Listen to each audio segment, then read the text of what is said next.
I started to talk to the audience. And over a lot of years of talking to the audience, when a guy would yell at me, I'd say, I'm getting fed up with you, I'm going to suck your neck, or whatever I said in those days, and they'd start to laugh. And so it became a conversation with the audience, and that's how that insult thing became little by little, without writing one thing on a piece of paper. It just became part of a performance. And over many years, it developed into what I consider a full job, but it took a long time. I don't know if I got the chronology right here, but sometime in the mid-50s, you were at a Hollywood club called Slate Brothers. Yeah. And is that where you met Sinatra, or first got close to Sinatra?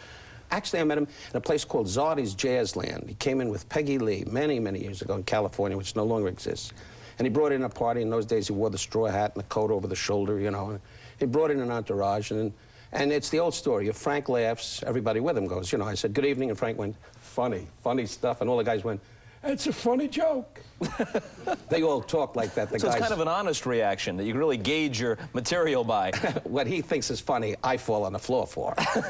But actually, he was great, because he would bring in a lot of celebrities and people that enjoyed, and they really, Frank has a great sense of humor, there's no question about it, and he was a booster that way. But how did you get the courage at that stage of your career? You're not Don Rickles with Tonight Show appearances and everything else. How did you get the courage to, early in your relationship, say from the stage to Sinatra, Frank, make yourself feel at home, punch somebody? I mean, you know, Jilly Rizzo could have come up with an Uzi and that would have been the end of it.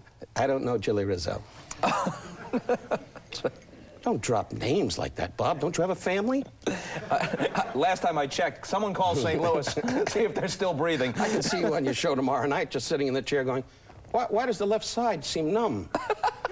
But I got to tell you that these people that so-called, like Jilly Rizzo, dear friend, guys, he would bring in all the guys, what I call street people, and I relate great with street people, and that was fun for me, you know, to bring in guys that I could really hit with the jokes, and how I say to Frank what I said. You have more courage as you're a younger man than you do today. I mean, I still do what I do, but in those days, you threw it to the wind. You know, anybody that came in and said, Frank, I'm really getting fed up. I don't care who you know. I'm going to make you limp when the show's over. You know, whatever I would say to him, and he would laugh, because you just knew by looking at him that he was for you. You know what I'm saying? Yeah. And it's been like that ever since.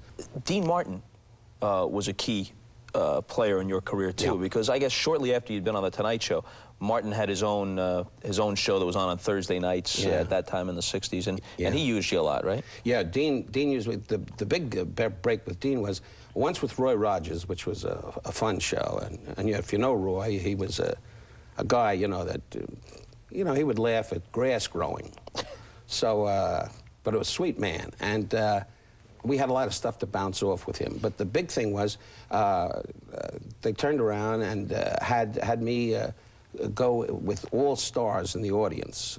They brought about 15, 25 stars, and they said, Don, just let the cameras roll and you make it up and pick on all these people. When did you first go on Carson? I started at the very beginning with him in New York, and everybody was afraid to put me on. They said, oh, this guy.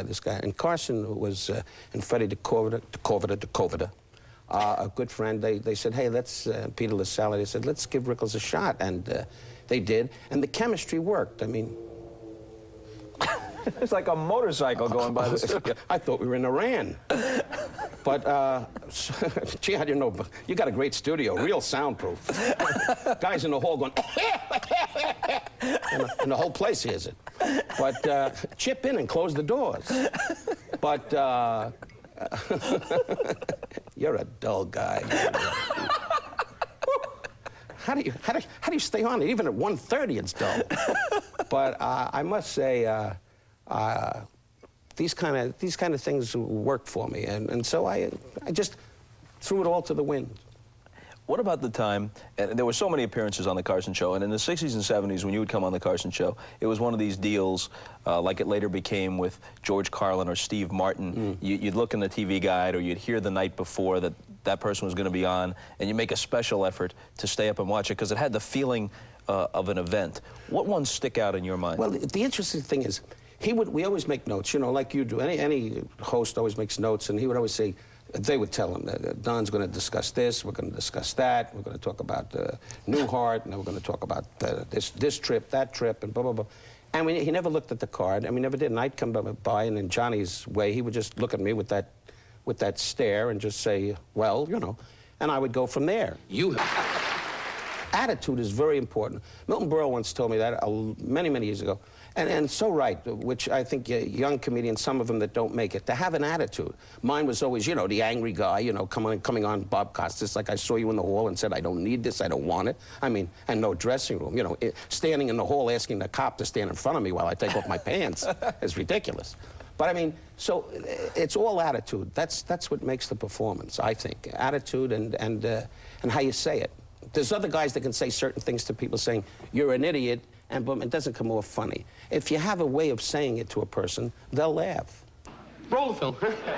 You used to say at the end of your shows, I'm not sure if you do it anymore, but at the end of your nightclub act, you used to say, you know, it's all an act, and I hope I haven't offended anybody. And some people who were fans of yours said, you shouldn't say that. You shouldn't get out of character. Yeah, you really do your homework, yeah. I've had that by many reviewers saying, oh, Rickles cops out at the end. I do a little piece at the end, which I've done for many years. And I'm not copping out. I'm just saying to the guy that's sitting there, the average guy, that I'm a guy just like anybody else. And this was a party, and I was having some fun at the party, and now the party's over, and I hope you got to know me as the guy at the party and as a human being. And that's all I try to say. And a lot of people say, he doesn't need that. I ought to go off with, you know, as some of these guys today are doing with, you know, let your mother get hit by a bus. I'm cleaning it up. But, you know, it's, I feel that it deserves that, and I think the audience, I owe that to the audience, and I believe in it. So if you believe in something, you got to stay with it. Very. I wanted to be on, I was working in a place called Murray Franklin's, which, again, gave me some, like the Slate Brothers, gave me a little reputation in Florida. That time, Larry King, by the way, throwing that in, Larry King had a radio show on a houseboat, and that's how Larry and I became friends. I used to run over there and do his show at 5 in the morning, you know. Anyway, so we were in Florida, and Jack Paar came down there on location at the Roney Plaza. Everybody said, you got to get this hot kid in Miami. He'd be great on your show. And, you know, Jack Paar, who I got to know personally through High Everback, a friend of mine, socially, and lovely man. He said, gee, Don, I remember that. I didn't know the kind of guy you were, and so forth and so on. And they said, put him on, and they made me a cab driver. And Jack Paar had no idea what I was going to do, and Jack Paar was doing his, folks, I'm here in Florida, and I had to come out with the cab. It's so ridiculous. With the cab driver, knowing him, the man was in shock when he saw my face, you know. And I had on the cab driver hat. Bob and I walked out, I said, hey, Jack, sweetheart, boom, you want a cab? I'm going to help you, and you're a beauty. Honeysuckle rose, baby, boom. And he went, what are you doing? And I went, like I'm doing now. Hey, Jack, it's great. I'll give you a cab ride right up to Collins Avenue. You're with me, baby. You're a sweet. Get some broads and booze. Why are you on here? And I went right in the dumper. And I stood there and I said, my career is ending. This man is ending my career. And my mother, God rest her soul, was up in the balcony and she said, oh my God, he's through. And the audience was all senior citizens sitting there going, what a wise guy, what a wise guy. This wise guy. And that was a disaster. Didn't someone let Paar in on the joke? No, I don't think at that time he knew. They said there's a guy that's going to pick on you. But he had no idea that it was going to be like that. And I had no idea he was going to react like that. And I looked into his eyes. You know how you look into a guy's eyes and his eyes said, you're dead. It's over. It's all over for you. And I just looked at him and flop sweat. In those days, I would be soaking wet when I said good evening, no matter where I went. If I sat in a restaurant with my mother, I said good evening, and the waiter said, I'll give him a napkin. The guy's, he's on Guam. I was soaking wet all the time. I don't know why. I keep looking over there, and there's nobody there. I'm looking in. I feel like I'm George Shearing. Hello, anybody? You know? Someone go stand over there, huh? I keep looking over into darkness. What about the Ed Sullivan show? It was sort of the same thing, right? You were going to come out and surprise him? Beauty. Bob Precht said, listen, Ed Sullivan said, you know, I don't want to do impressions, but knowing Ed, he was a classic. He really was. And a good friend. He said, you know, what are we going to do with Rickles? We can't. He doesn't do jokes. We got to put him on a show. Put him on a show, and it'll be fine. What can we do? So Bob Precht came up with an idea, which I didn't think was bad at the time, that every time they'd bring out an act, I'd run out on stage and tell Ed how wrong this act was for him and how he should never use this act again. And we'd do that as a running gag. And at that time, Ed Sullivan was the biggest thing in the world.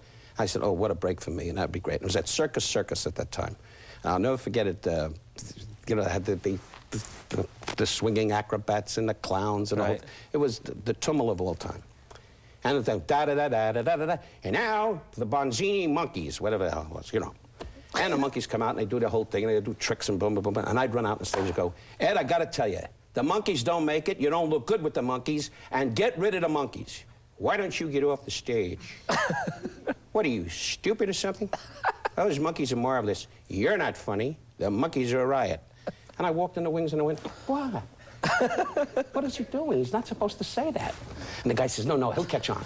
I walked out again. I had some, you know, prancing horse or something. I said, you don't need the horse. The horse is ruining. He's prancing. He's too loud. You're dynamite, Ed. Get rid of the horse. The horse is marvelous, and you're getting on my nerves. Now get off the stage. And I went in the wings. Why? Why is he doing this? And it went like that until I was right in the dumper again. And I went back to the hotel with him, and he said, you were marvelous. What a show we had. I said, Ed, you ruined me. And that was that. What debt, if any, do you owe to Jackie Leonard, who was a little bit before you, and he used to do some insult stuff himself? Interesting you'd say that. Jack was a good friend, and he always said, you're doing me, kid, you're doing me, which was not the case, because Jack always felt that I was doing him, but Jack was a jokester. He really did, you know, one-line puns, you know. You little cocker, your mother suck a bathtub, you know, whatever. And people go, ah. And I didn't work like that. I did more or less just talking in general without leading to a joke. And the joke came out of the conversation, if that makes sense. But that's pretty much, and he was a one-line machine gun kind of thing. And I'm a machine gun kind of guy when I work, but it doesn't come out as a joke as Jack's did. Jack's were primarily jokes. That's the best way I can describe it. Early in your career, didn't you open for Louis Prima? Yeah, well, the word is, I really can't say I opened. In those days they called it sets. For the lack of another word, opening's fine. But I mean, I went on, Louis Prima was the star in the lounge. We worked over a bar, no big, with short little bar with maybe 10, 15 people in front of you. And, you know, they were missing their mouth, you know. They had the shishi crowd going, you know, belching on the socks. And so, and I would go on at midnight, and then Louis Prima would be with Keeley, would go on. He was marvelous at 2 in the morning. And then I would go on again at like 3:30, and then again like 5 in the morning. 5 in the morning, I don't remember. I used to go on at 5 in the morning? Yeah, but with a few vodkas, you know, I used to just stand out there and say, how was the show? And what would the audience look like? Derelicts. There was a lot of this. Rose, isn't he great? But it was a show, and they'd have a steam table, and they would be serving breakfast while you were on. I mean, guys were having eggs going, Charlie, pass the rolls. And you were up there telling us some dumb remark, and the guy going, more eggs. And the chef was hitting the steam table. And these are really the degenerate gamblers who just kind of have been up around the clock, and they're waiting for the casino to open again, or the guy to come back to deal again at the blackjack table. Oh, yeah. Oh, fanatic gamblers. Yeah, they'd stay up all night and all day. Bloodshot eyes and they were there. But I got news. It was an experience. And at that time, in the lounge, Shecky Green was the first guy to really make it happen in the lounge in those days. And then I came along. And then little by little, many other performers worked. But it was really standing over a bar. That's really concentration to get people. And I used to jump over and run into the casino. I'll never forget it. And the guys are gambling, and I'd say, hold it! Hold it! Stop the gambling! It's too noisy! And they'd all go. And everybody in the casino stopped. Similar to Sinatra when I made him stop. He was sitting with well, it's in the lounge of the Sands. We were sitting together, and he was sitting at another table with all security around him, and I was with this girl, classy. I've told this story many times. Classy girl, you know, lipstick over the here, you know, and I was single and in terrible heat, you know. I was looking for an old monkey, anything, you know, bad shape. It's good that you reveal yourself this way, though. Oh, yeah, well, nobody watches this. If I thought anybody was watching, would I be telling you this? Anyway. So I was there with this girl, and she said, do you know Frank Sinatra? And I figured, you know, she says, yeah, it's a big chance for a score here. You know, I said, yes, I do. And she said, well, if I could beat him. I said, sweetheart, it's done. And I walked over to Frank on my knees, and I went, Frank, psst, if you could come over to the table and just say hi to me and the girl, it would help me. He said, you got it, kid. And he walked over to the table, make a long story short, and the violins are playing, and they're serving drinks. And he leans over and says, hi, Don. I go, Frank, not now. Can't you see I'm with people? I'm talking to the girl. How do I know if your album's going to sell? Get out of my life. And the girl dropped the drink and just went, "Oh, my God." And he had me thrown out. True story. Don Rickles is only just beginning to dislike me intensely, which means that the best is yet to come. We give him a chance to get warmed up and then really pull the sword out tomorrow night. In the meantime, we want to remind you he's at the Golden Nugget in Las Vegas between June 6th and June 10th. And until tomorrow, we'll see you later.